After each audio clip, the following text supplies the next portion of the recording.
guys, magluluto naman ako guys ng sinabawan na gulay. Ulam namin for today lunch guys. At ito ang ating ingredients. Ayan guys, meron tayong luya, sibuyas, kamatis, meron tayong alugbate, and then yung puting talong, and then yung ano ba yan pa, bichuelas guys, at saka yung ating okra. Ayan, meron tayong water dito guys, na pag-ilan lang lulutuan natin yan. At meron kayo ditong magandang tagaluto. Bye-bye guys, later again. Ayan guys, ilalagay na natin ito para sabay ng kumulo guys, ang sibuyas, kamatis at luya guys. Ayan. Maglagay ako dito guys ng cubes. 4 cubes. Para pampalasa guys. Maglagay na rin ako guys ng salt. And then waiting lang natin na kumulo yan guys. Saka natin ilalagay yung mga gulay natin. Ayan guys. At dahil kumukulo na yung ating water. Ang tawag dito sa amin guys ay 4 squeen or para pagulong guys. Hindi ko alam po kung anong tawag sa inyo. Ilalagay ko na siya guys with okra. Ayan. Ang yummy.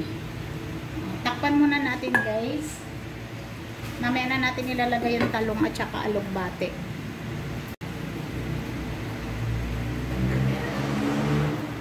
Ayan guys, ang sarap ng aming ulam. Sarap ng gulay namin guys.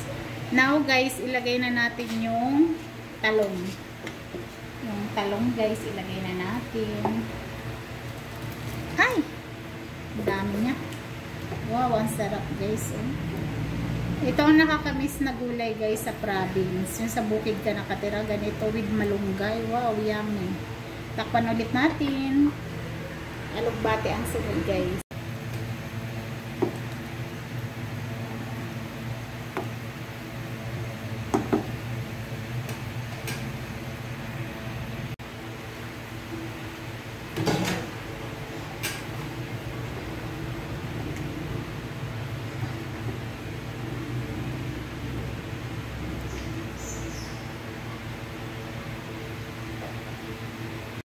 Now guys, ilagay na natin ang ating alugbate guys. Ilagay na natin to. Fresh na fresh talaga sila. Naku, maglalaway kayo sa sarap ng aming gulay. Dumadami yung sabaw, kahit kalahati lang naman yung sabaw na nilagay ko dyan. Wala pa nga kalahati. Dami.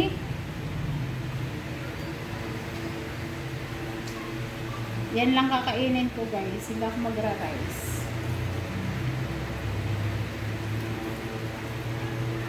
Wow, ang sarap.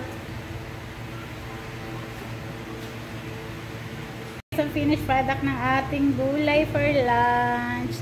Sinabawang gulay guys. May alugbati, talong, and then okra and 4 squeen na yung para pagulong guys. Ayan, ang sarap oh.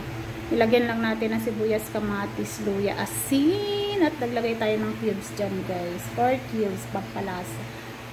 Ayan.